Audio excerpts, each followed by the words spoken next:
డైవర్సల్ కంటే కూడా పెళ్ళికి అసలు పూర్తిగా రద్దు చేయండి అని కోర్టు మెట్లు చెప్తున్నారు సార్. ఏంటి దీని వెనకాల రీజన్ ఏమిటంటారు? డైవర్స్ వేసుకోవడం అనేది ఓల్డ్ స్టైల్. మ్మ్. ఇది అప్డేట్. ఓల్డ్ స్టైల్, ఇది అప్డేటెడ్.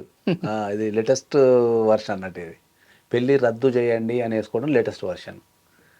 దీని రీజన్ ఏముంది అంటే ఏంటంటే, పూర్వకాలంలో పెళ్ళిళ్ళ విషయంలో ఇన్ఫర్మేషన్ జెన్యున్గా ట్రాన్స్ఫర్ అయిపోయి వాళ్ళిద్దరికి పడకపోతుండే. సో వాళ్ళిద్దరి మధ్యలో నివసించే క్రమంలో ఇబ్బందులు ఎదురవుతుండే కాబట్టి అప్పుడు పెళ్ళిని యాక్సెప్ట్ చేసి డైవర్స్ అడుగుతుండే. ఇప్పుడు పెళ్ళిళ్ళలో ఇన్ఫర్మేషన్ అనేది జెన్యున్గా ట్రాన్స్ఫర్ కావటం లేదు. ట్రాన్స్ఫర్ కాకపోవడం వల్ల ఏమవుతుందంటే ఏంటంటే, పెళ్ళి కాగానే ఇన్ఫర్మేషన్ అనేది బయటపడిపోయి ఆ ట్రాన్స్పరెన్సీ లేకపోవడం వల్ల అసలు ఈ పెళ్లి చేసుకునే విధానంలోనే ట్రాన్స్పరెన్సీ లేనప్పుడు ఇక పెళ్ళి ఎందుకు, ఎట్లా కలిసి నివసిస్తామని చెప్పేసి రద్దు అడుగుతున్నారు. అసలు ఈ పెళ్ళిని రద్దు చేయని అంటుంది. ఇక ఇవ నా భార్య కాదు, ఇక నా భర్త కాదని చెప్తారు ఇప్పుడు. ఎందుకంటే ఇన్ఫర్మేషన్కి కరెక్ట్ సోర్స్ లేదు ఇప్పుడు.